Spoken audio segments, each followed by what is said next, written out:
Eh bien, bonjour à tous. Une petite vidéo rapide pour vous parler aujourd'hui des entités.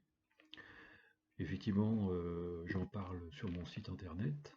Je fais des allusions dans quelques publications, mais je voudrais rapidement préciser l'intérêt de ne pas négliger cet aspect-là en matière de contrôle d'énergie, puisque en fait quand on propose donc un diagnostic énergétique, on va contrôler donc effectivement, on se doit de contrôler donc l'état de l'enveloppe énergétique, de l'aura, des chakras principaux, les 7 chakras principaux, et donc quand on contrôle l'aura, effectivement, on peut détecter des fuites énergétiques qui peuvent être dues à plusieurs raisons. Donc ça peut être suite à une chute, ça peut être suite après une opération chirurgicale où on va effectivement vous opérer et donc vous ouvrir et vous recoudre forcément et heureusement. Par contre, votre corps éthérique qui recouvre donc votre corps physique, lui, ne va pas être forcément correctement refermé. Donc il peut se créer une fuite énergétique que vous allez subir qui va vous générer une fatigue continue. Vous avez donc ces raisons-là, c'est une chute, un choc émotionnel, mais ça peut être aussi la présence d'une entité. Présence d'une entité, donc qu'est-ce que c'est?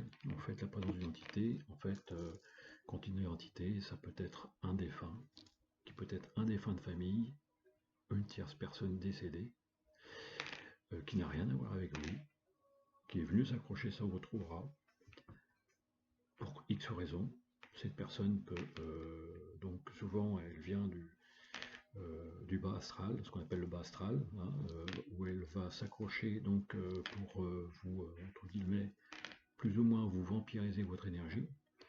Donc ce qu'on appelle un peu des esprits un peu vicieux, malins, hein,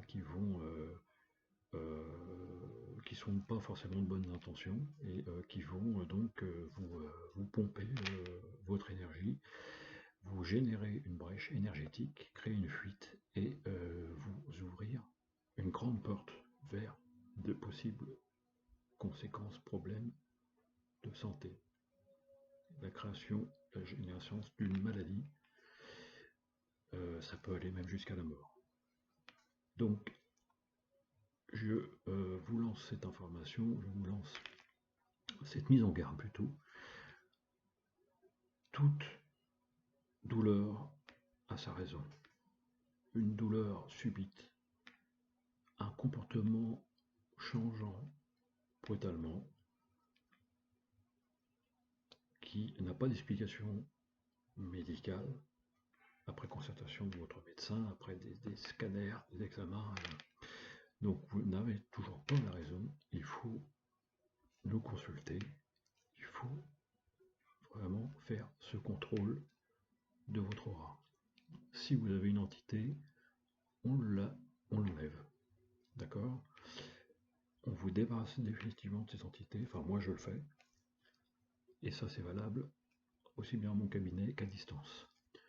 Et donc cette entité, je vous l'enlève, elle ne revient plus,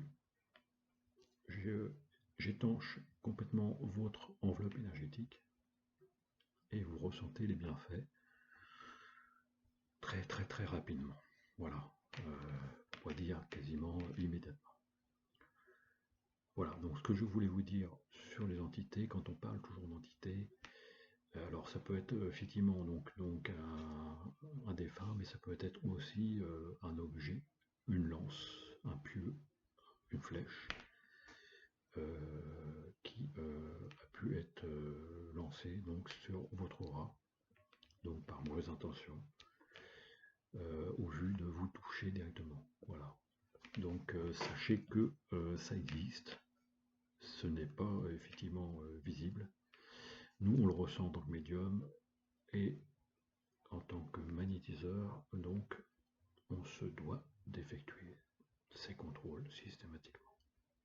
Encore une fois je dis, si vous réalisez une séance de magnétisme sans vous être assuré qu'il n'y a pas de fuite énergétique, ça veut dire que vous n'aurez pas bien fait votre travail et que la personne ne va pas du tout profiter de la séance. Voilà. Merci, c'est tout ce que je voulais vous dire sur les entités. Donc je vous souhaite une agréable journée et respectez bien le confinement. Au revoir.